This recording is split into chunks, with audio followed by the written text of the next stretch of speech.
When Bangladesh gets into trouble, let me read to you the kind of sympathy they show Bangladesh.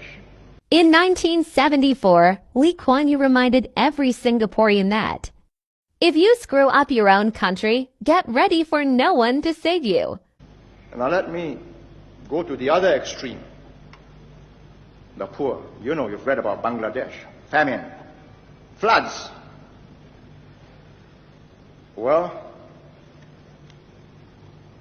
when we discipline ourselves, the Western journalists say authoritarian government.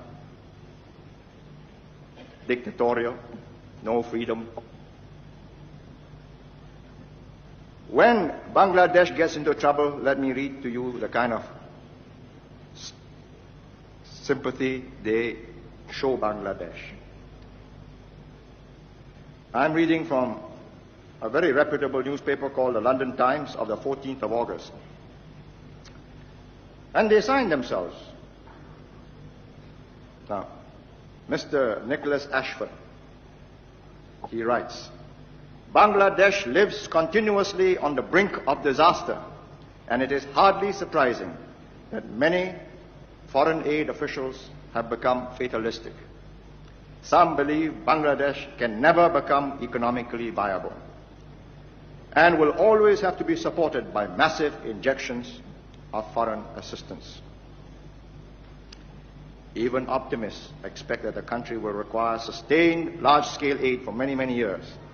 And self-sufficiency will only be possible if the high population growth rate can be curbed. See, when you can't put your house in order, they say, well, there you are. Hopeless case, non-viable. No, all the sympathy you get are just words. Another correspondent, same newspaper, 3 articles on a human tragedy. And it says, Michael Hornsby from Dhaka. He's more sympathetic because he's right there on the spot. So far, the only international response to the Bangladesh government's appeal for help has been a trifling contribution of $20,000 US, of course, from the United Nations Disaster Relief Office in Dhaka, and an aircraft load of supplies from Britain. Anywhere between 60 million, 60, 70 million. They haven't taken a census for some time. There's been a war. Many have died, but definitely not less than 55 million people. 70,000 square miles. And the ending is, Michael Hornsby from Dhaka, there is probably also a feeling that the floods do not represent a compelling case for a special international relief effort, inasmuch as they are an annual phenomenon with which Bangladesh must learn to cope with its own resources if it is to be a viable country. If it is to be a viable country, this is an annual phenomenon, you cope. Well, there's a moral in all this for us, isn't there? If we don't cope with our problems, that's the sympathy we'll get. And even as we are coping with our problems, the rumors that go out. Singapore is not viable.